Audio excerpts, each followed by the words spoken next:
Hey everyone.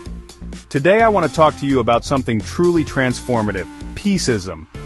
It's more than just a concept, it's a movement, a way of life that seeks to bring about a profound change in our world.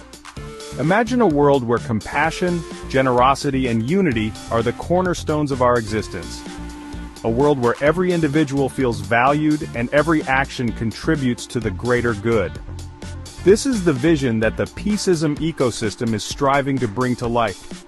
It's about creating a community where everyone works together towards common goals, fostering a sense of belonging and mutual respect.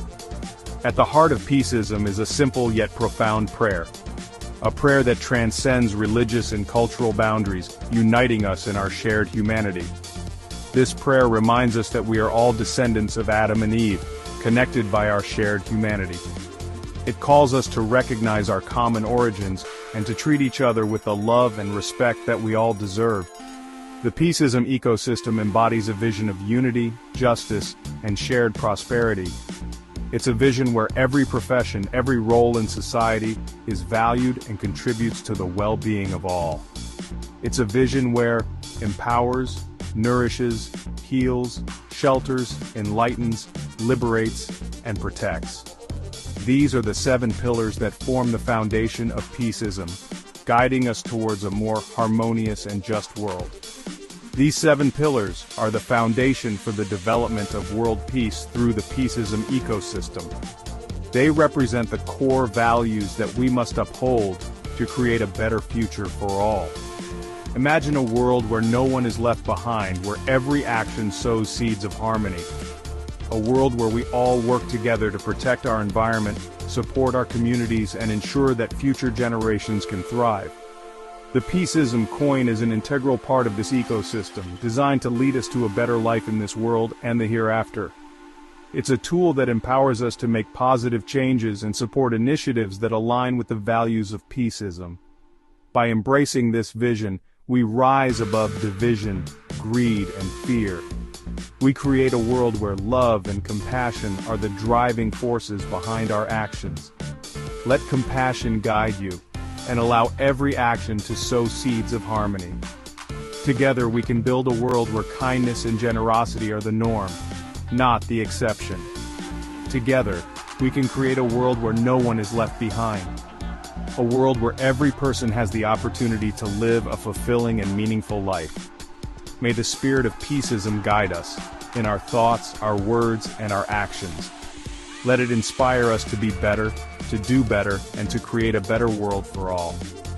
Let us be instruments of peace, working together to create a world where justice flows like a river, and righteousness like a never-failing stream. Let us stand up for what is right and work tirelessly to bring about positive change. In moments of darkness, remind us of the light within us all. Let that light guide us through difficult times and help us find our way back to peace. In times of despair, renew our hope. Give us the strength to keep going even when the path ahead seems uncertain. And in the face of conflict, empower us to choose peace. Help us to resolve our differences with understanding and compassion. Together, let's make peace not just a dream but a living reality. Let's work hand in hand to build a world where peace is the norm, not the exception. Thank you for watching, and may peace prevail on earth now and forever. Amen. So be it. And so it is. Let's make this vision a reality for the sake of all beings everywhere. For the sake of all beings everywhere. Section 1. Introduction. The urgent call for digital governance. In our rapidly changing world, the relationship between citizens and their government is more important than ever. People everywhere are asking for more than just basic services. They are demanding a government that is fair, responsive, and clear in its actions. They want to understand the decisions that shape their lives, from how their taxes are spent to how public health crises are managed. This desire for trust and clarity is not new, but the tools we have to achieve it are. Digital technologies now offer unprecedented opportunities to pull back the curtain on governance, making it more open, participatory, and accountable. This essay will explore how technology, specifically through digital transparency and open data, can fundamentally reshape government for the better. empowering citizens and enabling more effective public administration. When government operations are visible, they are improvable. When citizens are invited to participate, armed with information and accessible tools, they become co-creators of public solutions. Unpacking digital transparency. More than just open doors. At its heart, digital transparency means making government information and operations accessible, understandable, and usable through digital platforms. It goes far beyond files on request. It means proactively publishing datasets, budgets, public contracts, and performance metrics in open, machine-readable formats so a journalist, a software developer, a researcher, or an interested citizen can download, analyze, and repurpose without restriction. True transparency is not just about availability, it is about utility. Illuminate how decisions are made, how public money is spent, and how services perform in real time. Let residents follow projects from proposal to completion, flagging delays or overruns as they happen. Create clear digital channels for public participation. Transform government from a black box into a glass house, with simple language, interactive maps, and clear charts that empower the public. When government operations become more transparent, the benefits are tangible. Publishing budgets, contracts, and spending online deters mismanagement and waste. Public oversight pushes officials to be more scrupulous so resources reach their intended purpose. Performance data helps families choose better schools and healthcare, and helps governments improve service quality. Maps expose disparities, powerful evidence for equity-focused advocacy. Openness builds trust, countering misinformation and making systems feel fair. With trust, compliance and participation rise. Open data fuels innovation and economic opportunity. It unlocks value trapped in silos and builds more resilient, inclusive communities. At the foundation are open data portals, central libraries for standardized machine-readable datasets, census information, environmental measurements, government spending, and business registries. Raw data empowers analysis and public-serving applications. Dashboards transform complexity into visuals everyone can grasp. Track outbreaks in real time. See where tax dollars go. Visual aids enable broader engagement. No statistics degree required. Apps like SeeClickFix and Fix My Street let residents report potholes, broken lights, and missed pickups. Clear feedback loops build trust and efficiency. Thousands contribute ideas, deliberate, and co-create the public agenda. In Ukraine, the ProZorro e-procurement system made government contracting radically transparent. Before, insiders, opacity, inflated prices. Public scrutiny increased competition, saved billions, and boosted trust. Boston's BOS 311 geotags issues to the right department in seconds. Open data enabled pattern finding the city hadn't seen. Insights drove proactive deployments and faster repairs. Open data created a common picture for coordinated response, directing resources where needed and slowing spread. Communities found links between broken streetlights and crime spikes. Data to impact, open data, civic analysis, and advocacy delivered safer neighborhoods. Tools must be designed with empathy for the people who use them. Simple, intuitive, accessible. Use plain language and visuals that translate complex ideas into everyday meaning. Explain capital expenditure through concrete outcomes, not accounting terms. Design mobile first and responsive. Many rely on phones as their only internet. Meet accessibility standards so everyone can participate. Co-design with residents. Test prototypes. Build what solves real problems. Make reporting easy, show status, and close the loop. Lower barriers to finding answers. No special degree needed. Thoughtful, inclusive design turns possibility into democratic reality. The most prominent concern: protecting individual privacy. Inadvertent exposure can harm people and erode trust. Apply robust anonymization and aggregate data to protect individuals. Automated systems can encode historical discrimination.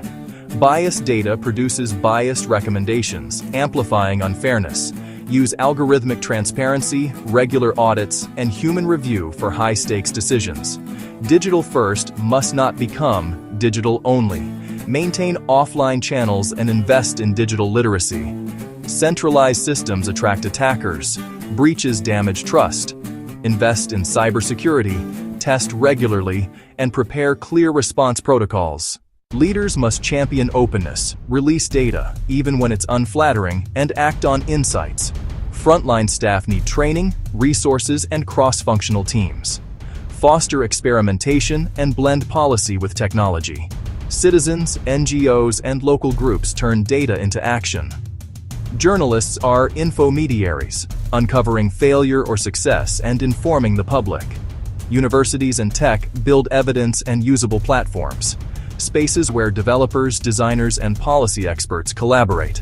Together, they create a resilient ecosystem for continuous improvement. The journey toward transparent, accountable, citizen-centered government is practical and can begin today. Publish budgets, procurement, and key service performance as open data. Create dashboards with clear goals and live status. Provide clear feedback channels and internal processes to respond. Invest in people. Train for data literacy and digital delivery. Citizens, ask for transparency. Use the data and organize around it. Measure success by outcomes in people's lives, not apps launched. Data empowers earlier interventions and meaningful participation. Together, we can harness technology to build open, fair, effective government that we all deserve. Across the globe, a quiet but pervasive crisis is unfolding, one that erodes the very foundation of our civic life. A profound lack of trust between citizens and the governments that serve them.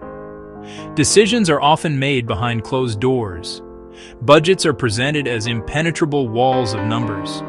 The processes that shape our communities feel distant and obscure. This creates a fertile ground for suspicion, where citizens begin to assume the worst about how their money is spent and how critical choices are made. This erosion of trust is not merely a matter of public perception. It paralyzes progress, stifles civic engagement, and ultimately weakens the fabric of society. When people feel disconnected from their government, they are less likely to participate, collaborate, or believe in a shared future. This chasm of distrust, however, is not insurmountable. Tools capable of prying open the black boxes of bureaucracy and shining a light on public administration. These are not futuristic, unattainable solutions, but practical digital instruments deployable today to foster openness and accountability. From simple open data portals that make government information accessible to everyone, to complex systems like blockchain, creating immutable, tamper-proof records. The central promise is simple: make government actions visible, verifiable, and understandable to the people they serve. Imagine tracking your tax dollars from the moment they're collected to the exact school, road, or hospital they help fund. This essay will show how digital tools and blockchain can dismantle walls of opacity, use real-world examples to prove their power, and provide a roadmap for leaders and citizens to build honest, responsive, trustworthy governments. The journey to transparency is not just a technical upgrade, it's a fundamental rebalancing of power. By making information universally accessible and processes verifiable, technology empowers citizens to be active participants instead of passive recipients. It turns governance from a monologue into a dynamic dialogue between people and elected officials. This shift restores faith in public institutions and ensures they work for the collective good. The ultimate goal: honesty as an ingrained, verifiable feature of government. The path to a more transparent government does not require a sudden, massive leap into complex, untested technologies. Instead, it begins with simple, intuitive, widely available tools designed to make public information accessible to all. The most fundamental of these is the Open Data Portal. Think of this as a digital public library. City budgets, public employee salaries, crime statistics, business licenses, published in a clean, organized, machine-readable format. Instead of being locked in cabinets or buried in convoluted PDFs, this information is available for anyone to download, analyze, and repurpose, free of charge. These portals are catalysts for civic engagement and accountability. Journalists can uncover waste or corruption. Entrepreneurs can build helpful apps. Researchers can propose better policies. Beyond static data, digital tools can bring the very processes of governance into the public square. Live streaming city council meetings and public hearings on platforms like YouTube and Facebook removes physical barriers to participation. A working parent, a person with a disability, can now watch proceedings from home, submit questions in a live chat, and hear the debates that shape their community. Similarly, online feedback platforms and participatory budgeting tools allow citizens to propose ideas, report issues, and vote on how a portion of the public budget should be spent, transforming them from passive observers into active collaborators. While open data portals make information available, they do not guarantee accuracy or that data hasn't been tampered with. A government could alter a database to hide facts or change a digital record to favor a party. This is where blockchain offers a revolutionary solution. At its core, a blockchain is a shared, distributed digital ledger, thousands of identical linked notebooks across a network. New entries are broadcast, verified by participants, then added as a block to the chain. Each block is cryptographically linked to the one before it, creating a chronological, unbreakable chain. To alter a record, you'd need to change that block and every block after on a majority of computers, an incredibly difficult task.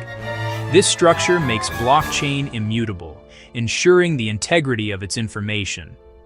Recording procurement end-to-end, initial bids to final payments, creates a permanent auditable trail. No secret bid edits, no hidden favors without a footprint. Land registries, aid tracking, even voting systems gain verifiable integrity. To see real-world impact, look to the Republic of Georgia. After independence, property rights were insecure, bureaucratic, slow, and vulnerable to corruption and fraud. Citizens faced opaque processes, disputes, and low confidence, stifling investment and development. In 2016, NAPR partnered with Bitfury to anchor the digital land registry to a secure, private blockchain. They augmented, not replaced, the database, using blockchain as a secondary verification layer. Transaction essentials, sales, inheritance, were hashed and recorded on-chain. A unique hash created a permanent, time-stamped, tamper-proof record, independent of the central database. People received receipts linking to the blockchain record, enabling independent verification of ownership. Confidence rose, fraud risk dropped, and registration became faster and cheaper. Georgia shows that incremental integration can secure rights, reduce corruption, and stabilize the business environment, delivering a more honest government. While digital tools and blockchain offer immense potential, it would be naive to view them as a magic bullet. The digital divide, connectivity, skills, devices, can exclude the most vulnerable. Moving services exclusively online without equity risks a new form of exclusion. Bureaucratic inertia and fear of scrutiny resist radical transparency. Some resist because openness disrupts entrenched interests. Building secure portals and robust blockchain apps requires investment, development, infrastructure, security, and ongoing maintenance and staffing. Smaller municipalities may lack budget and skilled teams, risking digital ghost towns. A polished portal can still be a veneer. Cherry-picked releases hide controversy. Bad blockchain design can legitimize bad data. Technology is a tool. Without honest intent, legal access frameworks, and a watchful civil society, advanced systems can serve control rather than empowerment. Address the digital divide. Invest in connectivity and create access points in libraries, community centers, and government offices. Commit to digital literacy so everyone can find, understand, and use public information. Start small, scale smart, pick visible, high-impact pilots like broken sidewalks where data is straightforward. Demonstrate success, prove value, and win over skeptics. Iterate based on real-world use before a wider rollout. Implement robust governance, anonymize data, publish clear privacy policies, empower independent oversight. Build privacy by design so verification doesn't expose personal details. Pair tech with strong FOI laws and a vibrant ecosystem. Journalists, academics, watchdogs, via grants and civic hackathons. Ensure data is used to scrutinize action and drive positive change. Transparency requires unwavering leadership. Leaders must champion a clear vision for an open, honest, collaborative government. Make public commitments and weave transparency into policies and communications. Fund portals, training, and pilot projects. Frame as investments in efficiency, development, and trust. Transparent procurement reduces fraud and boosts competition. Identify innovators, give them cover to experiment, celebrate wins, and formalize roles like an Office of Innovation or a Chief Data Officer. Be accountable, share successes and failures, use data to engage the public in fixing problems. Model a culture where data drives learning, not blame. Leaders must build the political and cultural infrastructure where transparency can flourish. Technology can open the doors of government, but citizens must walk through them. The promise of honesty is a two-way street requiring an engaged citizenry. Pay attention, visit the open data portal, explore the interactive budget, tune into council live streams. Public attention signals that transparency is valued and actions are watched. Use feedback apps to report problems. Submit ideas and vote for neighborhood improvements. Be a watchdog. Anyone can analyze public data to drive change. With technical skills, build apps and do deep dive analyses at meetups. Advocate for stronger FOI laws, digital access, and user-friendly tools. Bottom-up pressure creates political will when citizens demand and responsibly use transparency. The distrust separating citizens and governments is not irreversible. With intention, courage, and smart application of technology, it can be repaired. Simple tools make government visible and understandable. Cryptographic security provides unbreakable integrity, verifiable by all. Together, these tools lead to a government that is more efficient and more honest. But the journey faces human challenges. The digital divide, institutional inertia, superficial implementation. Leaders must champion, resource, cultivate openness, pilot, learn, and protect privacy. Citizens must use the tools to scrutinize budgets, report problems, contribute ideas, and hold officials accountable. An open government is only as powerful as the engagement it inspires. Technology is not the savior, but it is our most powerful tool to build open, accountable, and trustworthy governments worthy of a thriving 21st century democracy. We all carry stories inside of us, moments that shape who we are and how we see the world.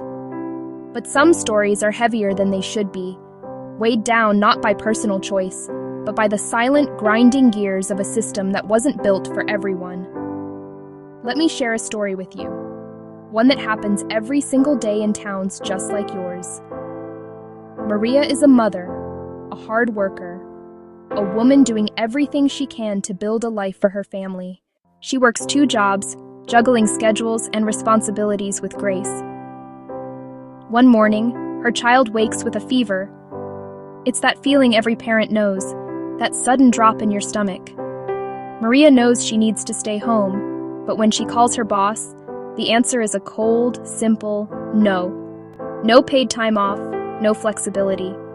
She loses a day's pay, a crucial loss for her tight budget, and her child misses a day of school, falling a little further behind. This small moment creates a ripple effect, a cascade of consequences a fairer system would have prevented. The system, workplace rules, the school's lack of support, didn't have the capacity for compassion or the flexibility to account for real life. It treated her not as a human being, a mother with a sick child, but as a cog in a machine. This isn't just Maria's story. So many feel unseen by structures meant to provide stability. We have to ask, how can we allow this to be the story we tell? Now, let me tell you about James. He lives a few doors down from Maria, and his story unfolds in the halls of a courthouse. He is there to sign papers that hold the future of his home.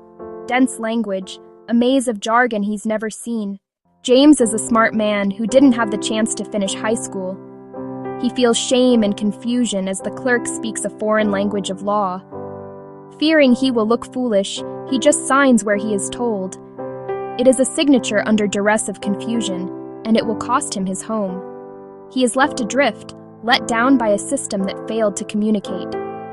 These are not just sad anecdotes, they are evidence. Proof that our rules, laws, schools, courts, hospitals, and jobs are not always safety nets. For many, they are mazes with dead ends and hidden traps. They can hurt people, break spirits, and steal futures. This is why we must talk about inclusive justice and equity. When we talk about building a better world, we use big, beautiful words. Justice, equity, inclusion. What do these words truly mean in our everyday lives? Bring them down from the clouds and into our hearts. Justice is fairness, dignity, and an equal opportunity to succeed. The promise that rules apply to everyone in the same way. Not revenge or punishment, balance and restoration.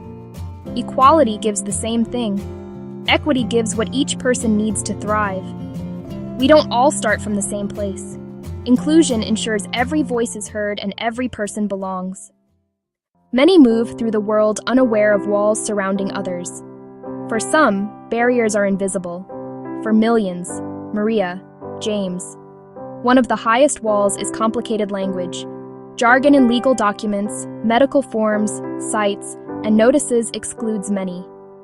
Different education, learning disabilities, English as a second language. When you can't understand info about health, home, or freedom, you're at a disadvantage. Clear, simple language is respect, opening a door long locked. Access matters, distance to services, ramps, elevators, internet, devices, skills. True accessibility meets people where they are with multiple pathways. Step 2, clarity, kindness, and open doors. Rewrite every touchpoint, forms, websites, signs, letters. Make it simple, clear, respectful, for moments of stress. Short sentences, everyday words, warm tone, helpful icons, translations. A well-designed form is an act of kindness. Open our doors, physical and digital accessibility. Offer evening, weekend hours, even mobile service vans. Provide online simplicity, and always a non-digital alternative with a real, well-staffed phone line. Remove hidden costs. Question every fee. Use sliding scales. Waive fees when needed. Respect people's time with efficient processes and staffing. We have listened. We have cleared the path. Now, design with people, not for them. Co-design. Move away from decisions made in isolation. Invite true experts, those who use the system, to co-create. Compensate time, expertise, contribution. Review forms, test website prototypes, walk through new processes. That language is still confusing, or this step won't work with 3 kids. This builds trust. People become ambassadors for the system. Co-design ensures cultural competence and durable, beloved, responsive solutions we know will work, together. A city clinic with long, dense forms and long waits. People left without care. Leadership chose to rebuild with compassion. They listened, providing rides and childcare so stories could be heard. Former patients, advocates, nurses, administrators, paid as experts. One-page forms, large print, icons, top languages. Bus stop added, warm waiting room, kids corner. Deep training and a new role, patient guide. No-shows dropped 40%. Satisfaction soared. The clinic became a place of healing and trust. A new administrator listened, then convened tenants, landlords, legal aid, and clerks to co-design. Simplified forms and plain language guides explaining each step. Weekly workshops, guides online and printed by the thousands. Tracking showed more people accessed legal help and negotiated solutions that kept them housed. No longer just a court of law, it became a court of justice. This path works because it centers people and their humanity. It addresses root causes, clarity, cost, Access rather than symptoms. Listening empowers. Co-design heals. Trust creates resilient systems that adapt with the community. Ultimately, this path succeeds because it is built on a foundation of love. Love is seeing humanity, listening to painful truths, and sharing power. With active, courageous love, systems stop being cold machines. They become living expressions of our commitment to one another. Feeling overwhelmed is natural, but change begins close to home. Small, intentional choices, every day. Look for clarity, welcome, and listen for stories of frustration. Offer to help, one person at a time. Ask institutions for plain guides. Vote for equity. Support legal aid. Hold the image. Maria can take a sick day. James finds a helping hand. One story, one conversation, one small change at a time. Trust is built when systems are fair. Communities flourish when people feel supported. Fair systems unlock human potential. Fairness is not a favor. It is a fundamental right and the bedrock of a healthy society. Take one story. Tell it. Ask one question. Make one change. That is how we answer the call to hope. That is how we build a world that works for everyone.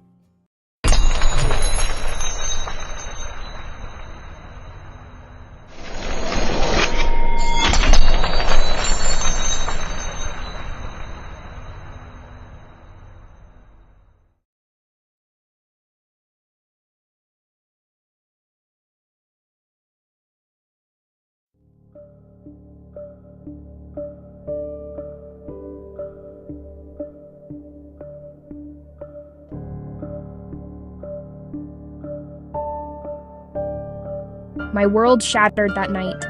Someone broke into my home, the one place I thought was safe. They took things, yes, but they took more than that. They stole my peace of mind. Every creak of the floorboards makes me jump. I look at my neighbors and wonder if I can trust them. I feel a deep ache in my chest, anger, fear. The police came, they wrote a report, charges, court dates. But no one asked me what I needed. No one asked how to make the fear stop. I need to understand why this happened to me. I need to know if the person who did this sees the damage they caused. Do they know I lie awake at night? Do they know I am afraid in my own house? I need them to hear my voice. I need them to see my face. I need them to understand the harm they created. Punishment alone feels empty. It will not give me back my sense of safety. It will not answer the questions that haunt my quiet moments. I need something more. I need a way to heal from this wound, not just a way to punish the person who inflicted it. I hope to put the pieces of my life back together. I hope to feel safe again in my own home. I want to believe people can change, that harm can be repaired. Maybe if the person who did this could hear my story, something would shift. Maybe if they had to face the real-life consequences of their actions, not just a judge in a robe, they would understand. I am not looking for revenge. I am looking for repair. I am searching for a path that leads away from this constant fear and toward a place of healing and restored trust. This desire for something more than punishment is where restorative justice begins. It starts with the voice of the person who was harmed. It listens to their needs for safety, for truth, and for repair. It recognizes that when a wrong is done, it creates obligations, unpacking the core ideas. Restorative justice is a different way of thinking about crime and conflict. The usual justice system asks 3 questions. What law was broken? Who broke it? What punishment do they deserve? This approach focuses on rules and punishment. It often leaves the victim on the sidelines. The offender is defined by their worst act. The community watches from a distance as the formal system takes over. Restorative justice asks a different set of questions. Who has been hurt? What are their needs? Whose obligation is it to meet those needs? This changes everything. The focus shifts from broken laws to harmed people and broken relationships. The goal isn't just punishment. It's repairing the harm as much as possible. Healing for the victim. Accountability for the offender, peace for the community. This approach is built on a few simple but powerful ideas. The first idea: harm creates obligations. The person who caused the harm must understand the impact and do what they can to make things right. The second idea: victims should have a voice, a right to be heard, to ask questions, to say what they need to heal.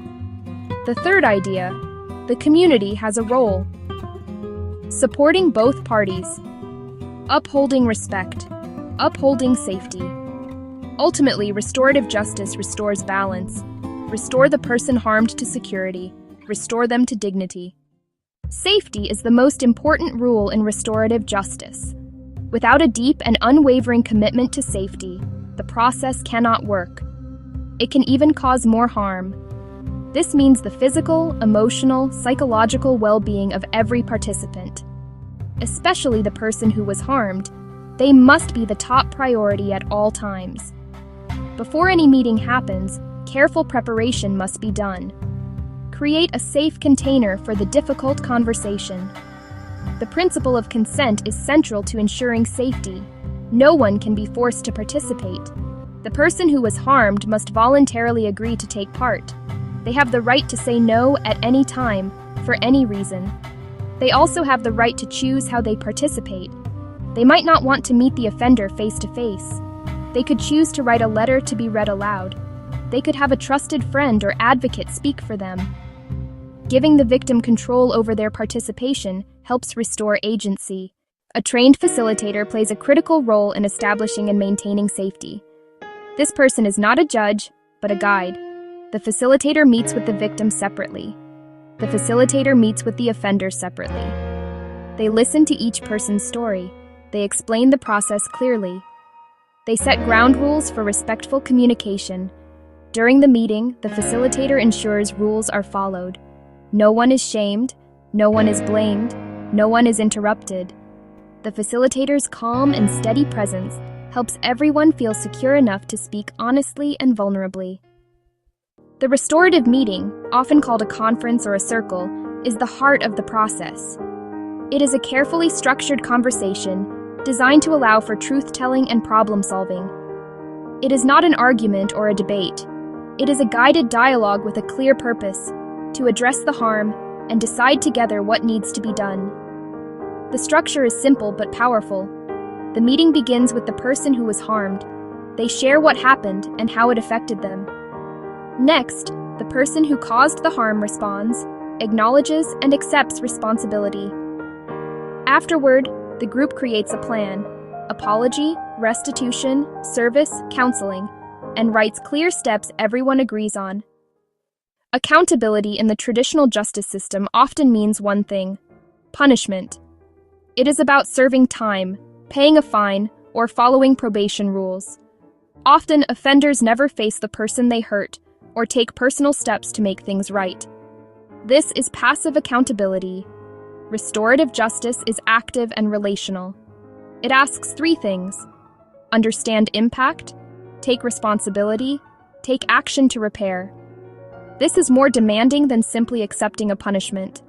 It requires courage, empathy, and effort, Making amends is the tangible part of this active accountability. If a teen vandalized a park bench, amends can go beyond paying for it. Working with the Parks Department for a month, writing a respectful apology, completing realistic tasks, related to the harm, respectful to the victim, and achievable for the offender. Active amends can restore self-worth and connection. Studies show restorative processes can lower reoffending by building real understanding of consequences. The power of restorative justice is best seen in small, real-life examples. Imagine a group of students who spray-painted graffiti on the wall of a local grocery store. The store owner was angry and felt disrespected. The police caught the students. Instead of juvenile court, they referred the case to a restorative circle. He shared how he built his business and how the graffiti hurt him and scared customers. The students listened, saw him as a person, and one by one apologized. Together, they made a plan. They cleaned the wall and repainted. They worked inside to understand the business. The harm was repaired and a lesson learned. Consider another story, a stolen bicycle. A young woman's only transportation to work was taken. She was devastated. The thief, a teenager from the neighborhood, was caught. In the conference, she described the impact. She had to spend on bus fare and was late to work twice. She felt violated and insecure. He had never thought about these consequences. He stole to help with family bills, not an excuse, but context. He agreed to work part-time at a community center to earn money to pay her back. The director offered the job on the spot. She got her money back. The teen got a job and a mentor, and the community turned harm into an opportunity for growth and connection. Restorative justice is powerful, but it is not a magic solution for every situation. It requires willing participants. If the victim declines or the offender refuses responsibility, it cannot proceed. Severity matters. In cases like murder or severe sexual assault, RJ is complex, risky for re-traumatization, and must be led by highly skilled facilitators. Successful dialogues exist, but are rare. Many programs start with property crime and minor assaults to build trust. Implementing RJ needs training, education, funding, patience, long-term commitment. Access must be equitable, regardless of race, income, or background. The journey toward a more restorative world begins with small, intentional steps. It starts not in a courtroom, but in neighborhoods, schools, families. The first step is to start talking about these ideas. Ask leaders what they're doing to address conflict in ways that repair harm. Build skills, listen better, ask open questions, learn facilitation. Start small, focus on a clear need, train committed community members. Partner with courts and police while maintaining community ownership. Grow steadily, be transparent, and keep equity at the center. What does it mean to be human? It means we possess an inherent right to dignity, safety, freedom simply by virtue of our existence. These are not privileges to be earned, but fundamental truths that should protect every single one of us, no matter where we are born, what we believe, who we love. Yet, as we stand here today on November 13th, 2025, this promise feels more fragile than ever. The drumbeat of injustice echoes across continents, a somber reminder that the rights we hold so dear are not universally guaranteed. They are under constant threat, and their defense requires our constant vigilance and unwavering commitment. The scale of this challenge is not a matter of opinion. It is a stark, measurable fact. The World Justice Project reports that more than 5 billion people have unmet justice needs, meaning they cannot access legal help for problems ranging from land disputes, intimate partner violence. Think about that number. It is more than half of the world's population living without the basic protection of the law. This essay is not meant to be a lament, but a roadmap. It promises a clear story to ground us in the human reality of this crisis, and it will lay out 3 concrete, achievable actions we can all champion to fortify the rules that safeguard us all. The fight for human rights is not a distant, abstract battle waged by diplomats in quiet rooms. It is a deeply personal struggle that touches the core of our shared humanity. It is about ensuring a young girl can go to school without fear, that a journalist can report the truth without facing persecution, and that a family can access clean water and health care without being turned away. Before we can strengthen something, we must first understand what it is. So, what exactly are these human rights frameworks we speak of? Imagine them as a blueprint for a safe and just society. They are the intricate and interconnected web of rules, laws, institutions, systems designed specifically to protect the fundamental dignity and freedom of every individual. At the international level, this blueprint includes the Universal Declaration of Human Rights and various United Nations treaties. These treaties are powerful promises to protect rights like free expression, the right to a fair trial, and access to education and health care. These international promises are only as strong as their national foundations. Diagram.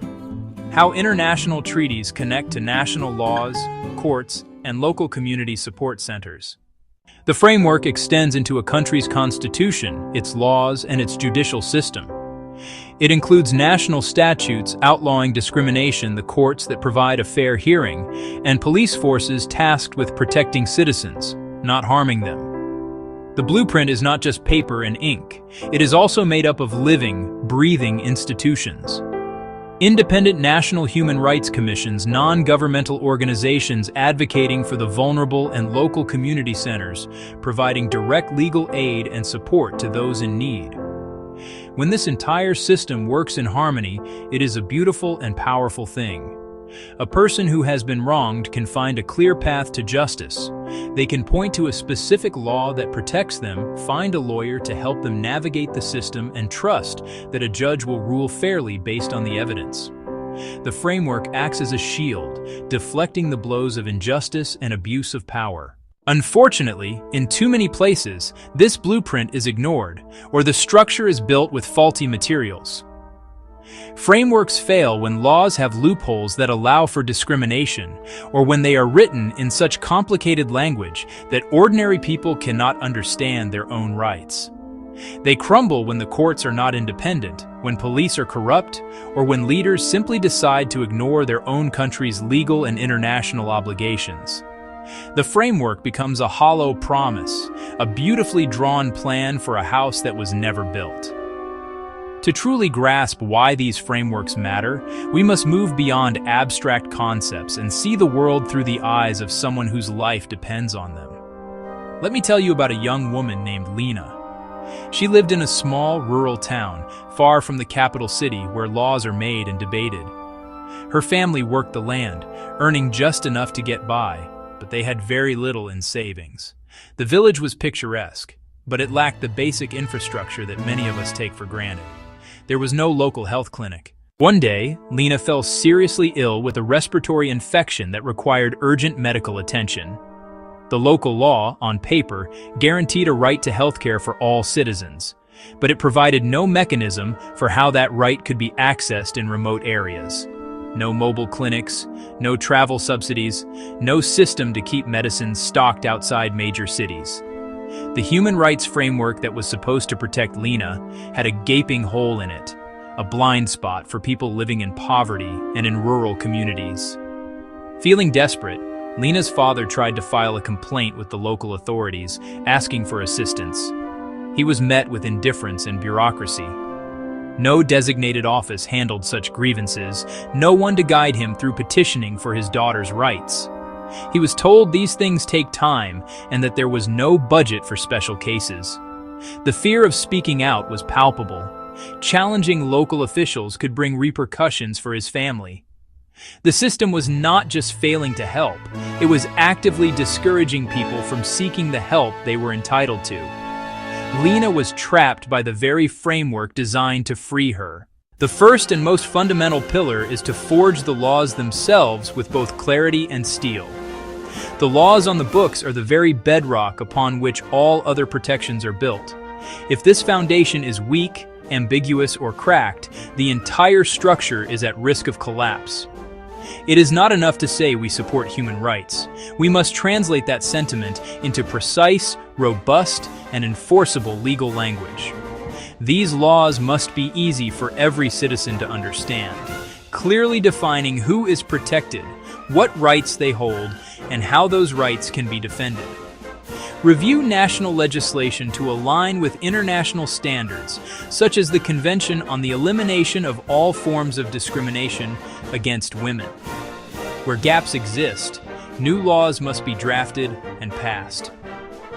Address urgent issues: online harassment, data privacy, climate justice, and the rights of displaced persons. A comprehensive domestic violence law should criminalize abuse, fund shelters, mandate police training, and create fast-track courts. Clarity is essential to access to justice. A clear law empowers a worker, protects a tenant, and equips a parent to demand promised resources. Laws must include duties for officials and consequences for inaction or abuse. Easy to comprehend and difficult to ignore. Having clear and strong laws is a critical first step, but without a robust system of enforcement and accountability, a promise is merely a suggestion. We need institutions that monitor compliance, investigate violations, and hold perpetrators accountable without fear or favor. Effective enforcement begins with an independent judiciary and a well-trained, rights-respecting police force. Accountability is bolstered by a free press and a thriving civil society. They must be protected, not persecuted. A national human rights institution can receive complaints, conduct inquiries, report publicly, and recommend reforms, if independent and well-funded. Internationally, mechanisms like the Universal Periodic Review create diplomatic pressure for change. International courts prosecute the most heinous crimes when national systems fail. From local to global, this web of accountability says, violations will not be tolerated and perpetrators will be held responsible. Accountability turns paper promises into lived protections. The third pillar is widespread access and awareness, because a right is not a right if people do not know or cannot defend it. Public campaigns through radio, television, and social media must use simple, accessible language. Education is the first line of defense and should begin early, teaching equality, respect, and inherent worth. Workshops can empower villages to understand rights to land, water, and participation. Tear down access barriers with free or low-cost legal aid, mobile clinics, local help desks, and confidential hotlines. Prioritize those facing the highest barriers. Translate materials, ensure accessible formats, and build culturally sensitive, trusted outreach. By spreading the word and opening every door to justice, we activate people power and strengthen the entire framework. Awareness plus access makes rights resilient, responsive, and real. In an interconnected world, no nation can safeguard human rights in isolation.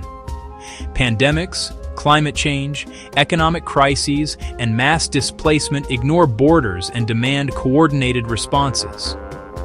Strengthening national frameworks is linked to robust international cooperation.